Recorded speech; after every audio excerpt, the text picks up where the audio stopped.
绝无耀阳。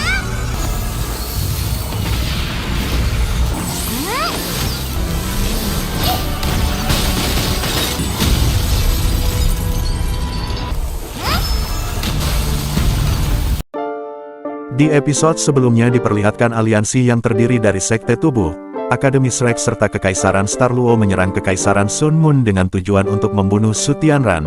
Su Tianran yang melihat pihaknya mulai jatuh ke dalam situasi yang tidak menguntungkan, ia akhirnya memerintahkan Jing Hongchen agar segera mengaktifkan benteng pertahanan istana. Terlihat sejumlah besar meriam jiwa kelas tinggi muncul di setiap benteng. Xuanzi serta Dubushi seketika merasakan aura destruktif dari meriam jiwa yang berbaris di benteng pertahanan Sun Moon. Sementara semua orang sedang baku hantam, Sekte Tang mengambil kesempatan ini untuk menjarah gudang logam langka milik salah satu perusahaan Sun Moon.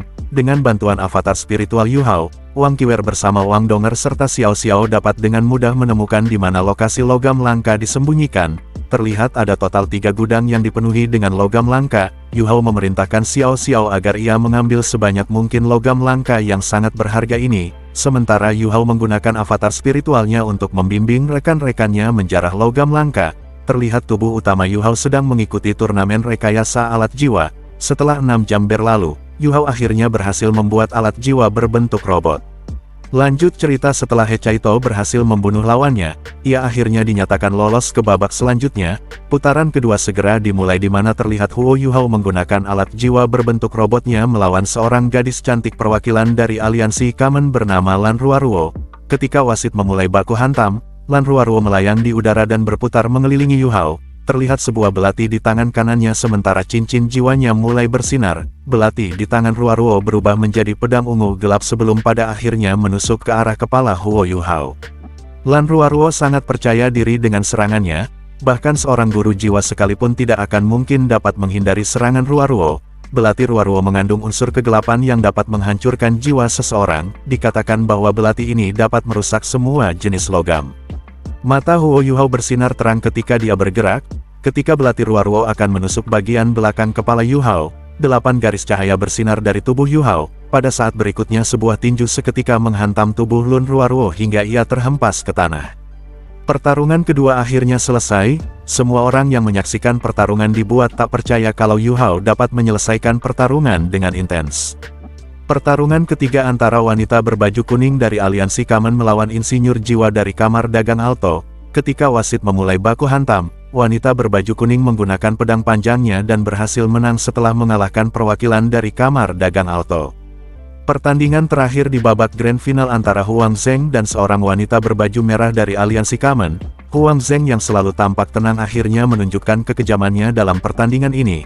Alat jiwanya yang berbentuk cakar berguna untuk serangan jarak dekat dan jarak jauh. Huang Zheng memotong salah satu lengan lawannya dan memaksanya untuk mengakui kekalahan. Setelah babak grand final selesai, He Caito, Huo Yu Hao, Huang Zheng serta wanita berbaju kuning bernama Ye Gui akhirnya maju ke babak semifinal. Dijelaskan bahwa Huo Yu Hao akan melawan He Caito di babak semifinal. He Caito mengatakan kalau ia akan mengalah sehingga Yu Hao maju ke babak final. Namong Wan sangat senang dengan keputusan yang diambil He Caito. Dengan begitu Huo Yu Hao akan dapat menghemat kekuatannya untuk pertarungan di babak final. Pertarungan babak semifinal putaran kedua Ye Gui dari aliansi Kamen melawan Huang Zheng dari aliansi Du Squatter. Ketika kedua pesaing memasuki panggung, Ye Gui dengan dingin menantang Huang Zheng untuk bertarung habis-habisan.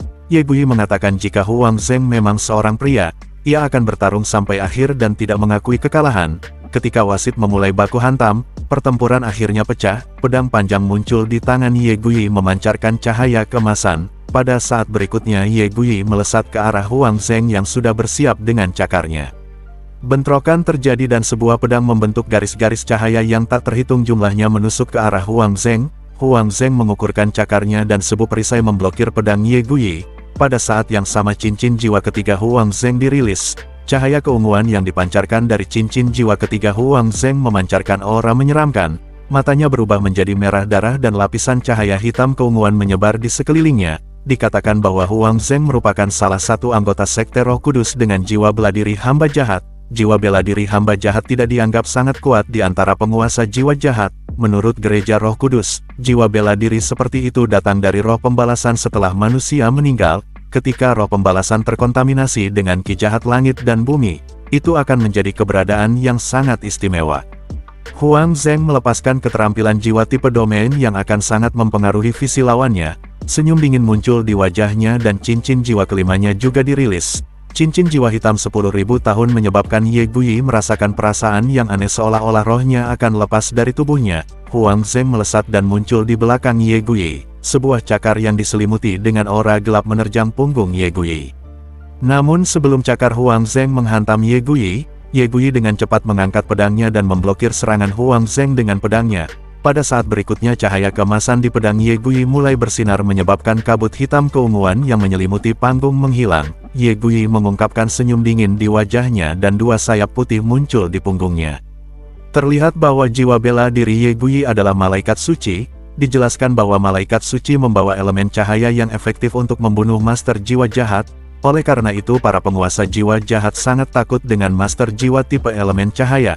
Huo Yuhao tidak bisa mengendalikan dirinya ketika melihat adegan ini. Malaikat suci yang telah hilang selama bertahun-tahun akhirnya muncul kembali. Hanya saja Ye Guyi terlalu gegabah. Para penguasa jiwa jahat yang telah mengetahui identitasnya pastilah tidak akan membiarkan Ye Guyi tetap hidup. Cincin jiwa kelima Ye Guyi mulai dirilis. Ye Guyi mengarahkan pedangnya ke depan dan cahaya keemasan menelan tubuh Huang Zheng. Wakil pemimpin dan 4 penatua gereja Roh Kudus berdiri pada saat yang sama. Wakil ketua mengangkat tangan kanannya sembari menenangkan 4 penatua lainnya. Wakil ketua mengatakan kalau mereka akan membicarakan ini ketika turnamen selesai. Bukan hanya Ye Guyi, bahkan Sangguan Wei'er bisa merasakan tatapan menyeramkan yang datang dari aliansi Duskwater. Sangguan Wei'er mulai bertanya-tanya pada dirinya sendiri apakah ia salah menggunakan Ye Guyi untuk berurusan dengan aliansi Duskwater. Setelah turnamen selesai, Ye Guyi pasti akan menjadi sasaran para penguasa jiwa jahat.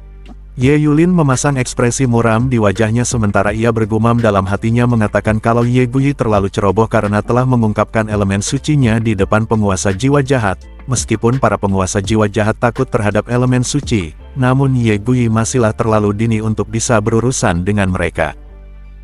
Setelah membunuh Huang Zheng, Ye Guyi mengarahkan pedangnya ke arah aliansi Duskwater. Huo Yuhao menggelengkan kepalanya dan dengan cepat melompat memasuki arena kompetisi.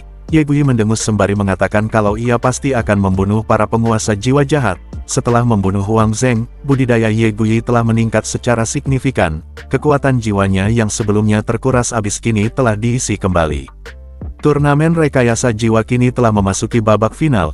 Ketika wasit memulai baku hantam, Ye Guyi mengarahkan ujung pedangnya ke arah Huo Yuhao. Yuhao menggunakan kekuatan spiritualnya untuk berkomunikasi dengan Ye Guyi. Suara halus tiba-tiba melintas di benak Ye Guyi mengatakan mengapa dia mengungkapkan elemen sucinya di depan para penguasa jiwa jahat. Apakah ia benar-benar berpikir bahwa aliansi Kamen akan dapat melindunginya? Ada total 5 individu kuat dari gereja Roh Kudus yang menyaksikan turnamen ini.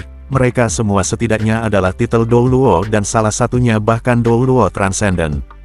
Ketika Ye Guyi menyerang ke arah Yuhao, di sini Yuhao hanya menghindar dan berusaha menjelaskan kepada Ye Guyi kalau dirinya bukanlah master jiwa jahat, serta Yuhao berniat untuk menyelamatkan Ye Guyi. Ye Guyi mendengus dingin, ia berpikir sejenak sebelum bertanya mengapa dia harus percaya pada Yuhao. Huo Yuhao sedikit tidak berdaya ketika dia mengatakan kalau sejujurnya ia tidak tahu bagaimana cara meyakinkan Ye Guyi. Namun jika Ye Guyi ingin Yuhao membuktikannya, Yuhao mengatakan kalau ia hanya bisa melakukannya setelah ia mengalahkan Ye Guyi. Yuhao juga menegaskan bahwa gereja Roh Kudus merupakan musuh mereka bersama. Ye Guyi mengangkat alisnya dan dengan arogan mengatakan kalau Yuhao tidak akan mungkin bisa mengalahkannya. Setelah mendengar perkataan arogan dari Ye Guyi, Yuhao lantas membuat kesepakatan dengan mengatakan bahwa jika Ye Guyi kalah, Ye Guyi harus mendengar perkataan Yuhao. Ye Guyi tidak percaya bahwa dia akan kalah dengan orang lumpuh. Ia dengan arogan mengatakan kalau ia akan mengikuti apapun yang Yuhao katakan jika Yuhao dapat mengalahkannya. Pada saat berikutnya aura Yuhao tiba-tiba berubah. Halo lingkaran keabu-abuan muncul di bawah kakinya sontak membuat Ye Guyi kaget. Setelah kemunculan cincin jiwa abu-abu Yuhao, Ye Guyi berpikir kalau Yuhao merupakan salah satu penguasa jiwa jahat dan telah membohongi dirinya. Huo Yuhao sedikit tidak berdaya ketika dia berkata jika Yuhao tidak melakukan sesuatu seperti ini, apakah kamu pikir aliansi Duskwater dan gereja Roh Kudus akan mempercayai saya? Kepercayaan Ye Guyi kepada Huo Yuhao mulai berkurang ketika Yuhao melepaskan aura seorang penguasa jiwa jahat. Pedang Ye Gui bergetar ketika ia membentangkan sayapnya. Ye Gui mengarahkan pedangnya ke depan menyebabkan garis-garis cahaya pedang yang tak terhitung jumlahnya menembak ke arah Huo Yuhao. Ketika mereka semua melihat pemandangan ini, semua penguasa roh jahat di bawah panggung berubah suram. Ye Gui hanyalah malaikat bersayap dua tapi dia sudah sangat kuat. Ketika kultivasinya tumbuh menjadi 7 cincin dan mendapatkan tubuh jiwa bela diri sejati, Ye Gui akan menumbuhkan 2 sayap lainnya. Ketika dia mencapai 9 cincin, dia bahkan mungkin memiliki 6 sayap seperti Qian Rensu. Ketika itu terjadi, Ye Gui akan menjadi musuh yang sangat kuat bagi para penguasa jiwa jahat. Sebuah tongkat panjang muncul di telapak tangan Yu Hao, bola api muncul di udara dan dengan cepat berubah menjadi sosok aneh yang muncul tepat di depan Yu Hao memblokir serangan Ye Gui. Ye Gui mengungkapkan tatapan dingin di matanya, dia mengangkat pedangnya dan cincin jiwa keduanya bersinar. Sebuah proyeksi malaikat bersayap 6 melintas di belakangnya. Pada saat berikutnya bilah pedang dengan ganas menerjang ke arah Yu Hao mulai merapalkan mantra necromansinya dan terlihat sebuah tengkorak naga tulang muncul di depan Yu Hao yang bertabrakan dengan pedang Ye Gui. Yu Hao terus melafalkan mantranya dan sebuah pintu dimensi lain muncul di depannya. Pasukan kerangka mulai bergegas keluar dari dimensi lain menyerbu ke arah Ye Gui. Ye Gui menebas dengan pedangnya dan terus menghancurkan pasukan kerangka Yu Hao. Seiring berjalannya waktu, Ye Gui mulai kewalahan.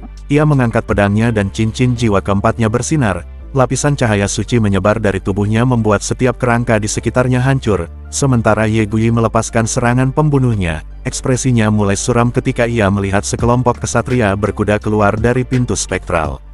Ye Gui mengambil langkah maju di udara dan cincin jiwa keenam mulai bersinar. Pedang suci di tangannya berubah menjadi pedang matahari suci. Setiap mayat hidup yang disentuhnya akan segera berubah menjadi debu. Kesatria berkuda yang dipanggil Yu Hao bahkan tidak dapat bertahan selama 3 detik di bawah cahaya matahari suci.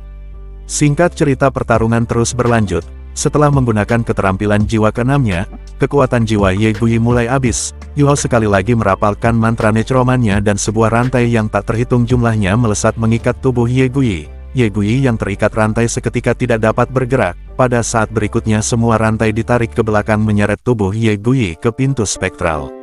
Sebuah celah muncul di udara dan pintu spektral seketika menghilang.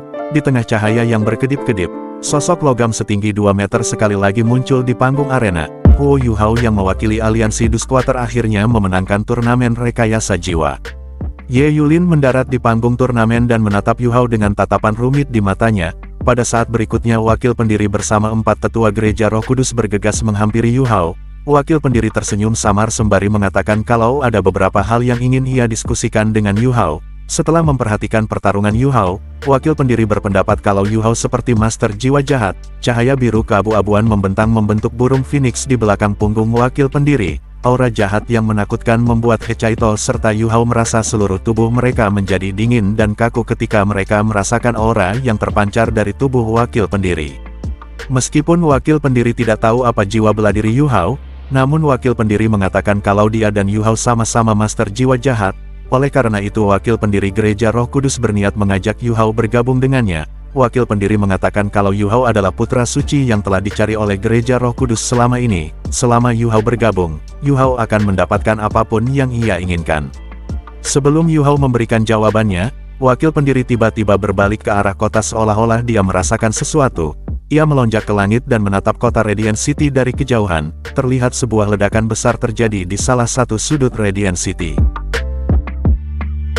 Ketika ledakan terjadi, Penatua Swan tiba-tiba muncul di belakang Yu Hao dan membawa Yu Hao serta Hecaito pergi meninggalkan panggung turnamen. Penatua Swan bertanya apakah Sekte Tang yang memicu ledakan itu. Yu Hao menjawab kalau ledakan sebelumnya terjadi di salah satu gudang penyimpanan logam langka yang sebelumnya telah dijarah Sekte Tang. Alasan mengapa Yu Hao meledakkan gudang itu karena di dalamnya terdapat alat jiwa kelas tinggi yang dapat mengancam keselamatan mereka. Menurut Yu Hao jika ia meledakkan mereka semua, itu akan menghambat rencana Kekaisaran Sun Moon untuk menaklukkan benua Douluo. Sementara itu di kejauhan Putri Su Jiu yang menyaksikan ledakan sontak bertanya apakah ini ulah Akademi Shrek.